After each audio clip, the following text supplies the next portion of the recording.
কক্সবাজারের উখিয়ায় রোহিঙ্গা ক্যাম্পে প্রতিপক্ষের গুলিতে আনসার এক কমান্ডার নিহত হয়েছেন। এ বিষয়ে আরও খবর জানাতে কক্সবাজার থেকে যুক্ত হচ্ছি সহকর্মী শহীদুল্লাহর সাথে। আমরা শহীদের সাথে এখন একটু কথা বলতে চাই। শহীদ, আপনার কাছে একটু জানতে চাই, এই যে যারা হামলা করেছেন, হামলাকারীদের পরিচয় জানা গেছে কিনা, এবং সেই সাথে জানতে চাই যে তাদেরকে ধরতে পুলিশের তৎপরতা কেমন দেখছেন? রৌফ যে উখিয়া ক্যাম্পে প্রতিপক্ষের গুলিতে জুবাইর নামে একজন নিহত হয়েছেন। আমরা পুলিশের পক্ষ থেকে যে তথ্য পেয়েছি, দুজনকে সন্দেহভাজন আটক করেছে, তবে এখনো পর্যন্ত তাদের নাম প্রকাশ করেননি।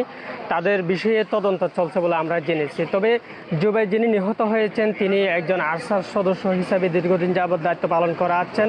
তার সাথে যারা এই ঘটনায় জড়িত রয়েছেন বলে সন্দেহ করছেন, তারা আরএসইউ সদস্যরা এই ঘটনায় জড়িত রয়েছে বলে তারা দাবি করেছেন। তবে আমরা স্থানীয়ভাবে যে তথ্য পেয়েছিলাম, তারা বলছেন যে জুবাইর তিনি ভোর 3টার দিকে তিনি মসজিদে যাচ্ছিলেন, সেই সময় প্রতিপক্ষরা তাকে গুলি করার সাথে সাথে স্থানীয়রা এগিয়ে আসলে যারা প্রতিপক্ষ রয়েছেন তারা পালিয়ে গেছেন। আমরা স্থানীয়রা বলছেন যে প্রায় 5 রাউন্ড গুলি ছোড়া হয়েছে, সাথে সাথে জুবাইর মাটিতে লুটে পড়ে।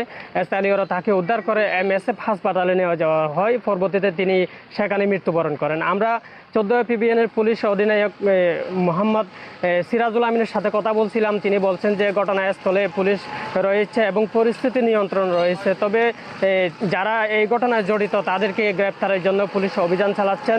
অভিযান চালানোর পরে তাদেরকে কী কারণে হত্যা করা হয়েছে সে বিষয়ে তদন্ত করছেন বলে আমরা জেনেছি। তবে যিনি নিহত হয়েছেন জুবাইর, তিনি এইচ ব্লকের তিনি একজন বাসিন্দা, রহমতুল্লাহ ছেলে।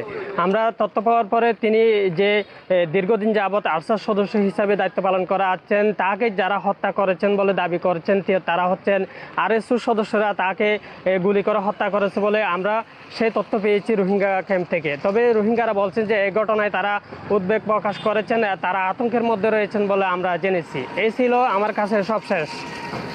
শহীদ, আপনাকে অসংখ্য ধন্যবাদ আমাদের সঙ্গে যুক্ত হওয়ার জন্য।